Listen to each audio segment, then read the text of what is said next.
Hey lovely people, welcome back to my channel Ranita Coaching Center, the only Sahara for DLED pupil teachers। तो आज की video में अभी मैं आपको बताने वाली हूँ, आपका साइकोलॉजिकल पर्सपेक्टिव ऑफ एजुकेशन का पेपर डिस्कस करेंगे इस वीडियो में।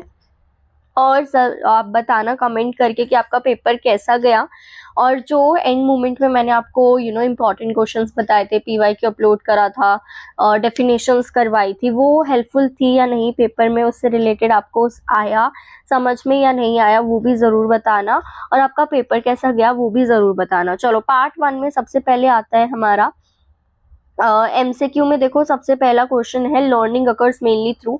ये सेम क्वेश्चन जो मैंने 50 एमसीक्यू करवाए थे उसमें करवा रखा था।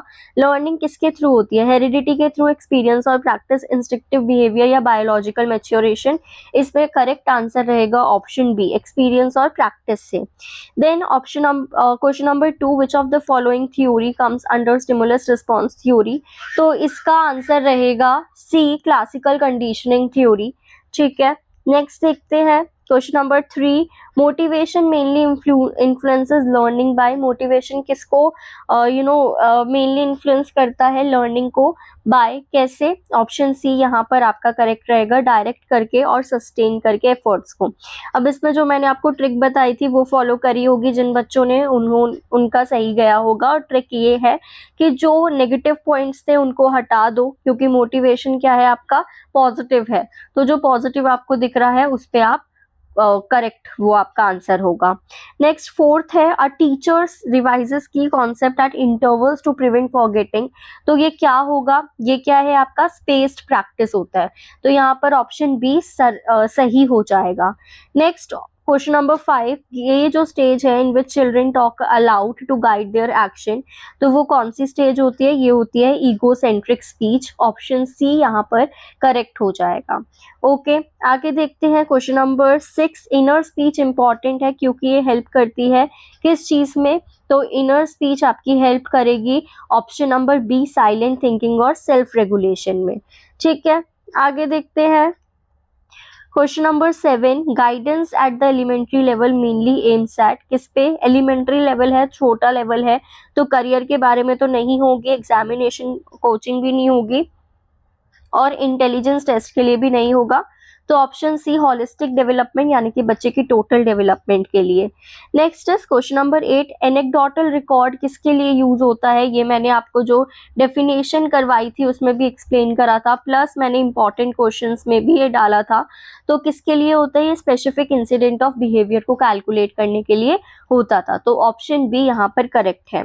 Next question number 9, a hearing impairment most directly in affect which area of development? तो ये लैंग्वेज डेवलपमेंट को अफेक्ट करेगा।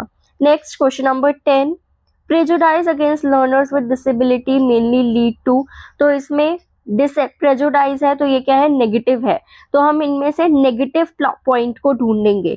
तो नेगेटिव पॉइंट आपका क्या है? लो एस्टीम और पुअर एडजस्टमेंट। ठीक है, इम्प्रूव मोटिवेशन तो आपका पॉजिटिव हो गया। सोशल इंक्लूजन आपका अलग हो गया, ये बिल्कुल ठीक है।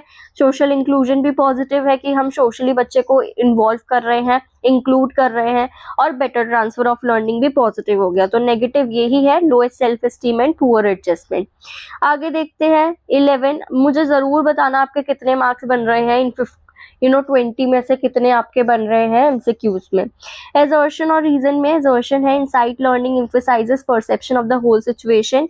ठीक है, ये सही है आपका बिल्कुल। और gestalt psychology believes that the whole is greater than the sum of its part, ये भी बिल्कुल सही है। तो दोनों ही सही है और करेक्ट एक्सप्लेनेशन है, तो आपका ए ऑप्शन यहाँ पर करेक्ट हो जाएगा।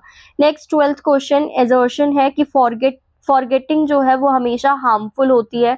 तो ये तो बेटा गलत है, फॉरगेटिंग हमेशा हार्मफुल कैसे होगी? हमेशा हार्मफुल नहीं होती। तो ए फॉल्स है।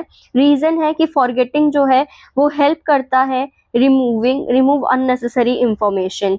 तो ये आपका गलत है, सॉरी, ये आपका सही होगा। फॉरगेटिंग हेल्प करता है और रिमूव अननेसेसरी इंफॉर्मेशन, ये सही होगा। तो आपका यहाँ पर ऑप्शन डी करेक्ट होगा कि ए फॉल्स है बट आर ट्रू है।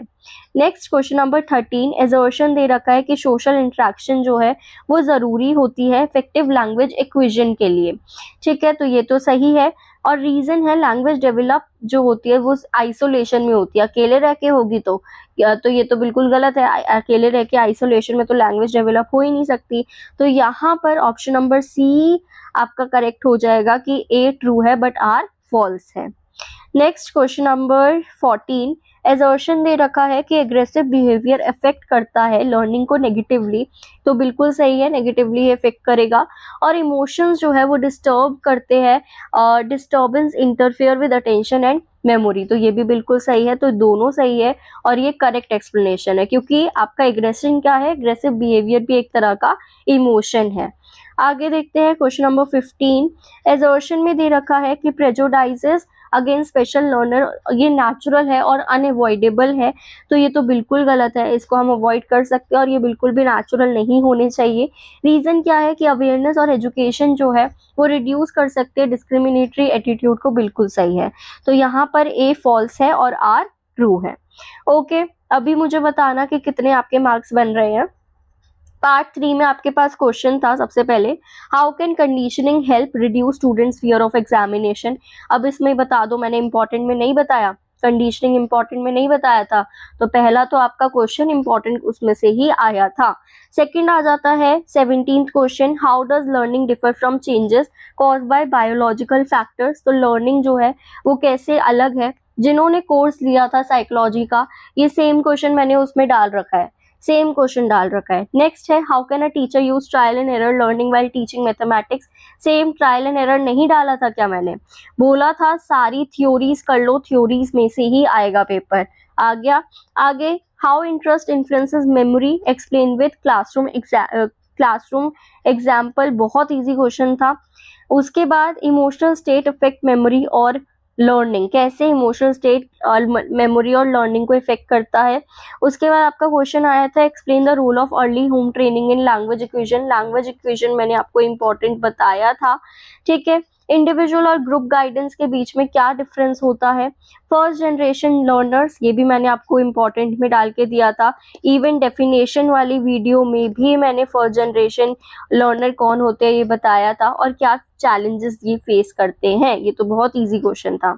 8 मार्कर्स में देखे तो मल्टीपल इंटेलिजेंस थ्योरी, दोबारा से थ्योरी आ गया, बोला था सारी थ्योरीज आएगी, थ्योरी बहुत इंपॉर्टेंट थी, थ्योरी आ गई, ठीक है। मल्टीपल इंटेलिजेंस थ्योरी एक्सप्लेन करनी थी यहाँ पर।